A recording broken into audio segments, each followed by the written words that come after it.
გოდერძი ჩოხელისადმი მიძღვნილი საღამო გაიმართა დღეს ბათუმის საზაფხულო თეატრში. ადგილობრივმა და მოწვეულმა მწერლებმა, პოეტებმა და საზოგადო მოღვაწეებმა მწერლის ცხოვრებასა და შემოქმედებაზე ისაუბრეს. ასევე წაიკითხეს ამონარიდები გოდერძი ჩოხელის შემოქმედებიდან. მწერლისადმი მიძღვნილ საღამოს მისი ოჯახის წევრებიც ესწრებოდნენ. საღამოს ახალგაზრდა პოეტი გენრი დოლიძე უძღვებოდა.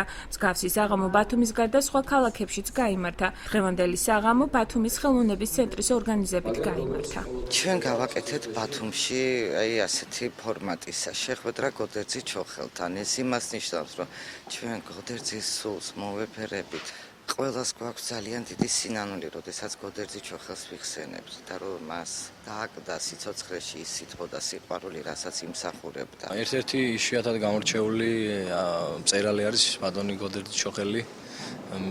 ბედნიერი ადამიანი ვარ, რომ მისმა სახელმა გაარღვია საქართველოს საზღვრები და არა მხოლოდ საქართველოში, ძალიან ბევრ ქვეყანაში იცნობენ მსოფლიოში, პატივსცემენ და ასევე მოხარული ვარ, რომ ჩემმა ქალაქმა გადაწყვიტა გოდერძი ჩოხელის საიუბილეო თარიღთან დაკავშირებით ასეთი თბილი და საინტერესო სალონური საღამო გაემართა. ჩვენი ოჯახისთვის ძალიან სასიხარულოა, რომ დღეს ბათუმში ვარ და გოდერძის საღამო ტარდება ბათუმში, ჩვენს უსაყვარლეს საქართველოს ერთ-ერთ უსაყვარლეს ქალაქში და ულამაზეს ქალაქში.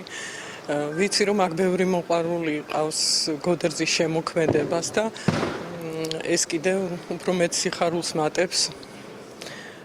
მატებს მე და ჩემს ოჯახს. გავუწ, გავქარ, მერე გავქარა.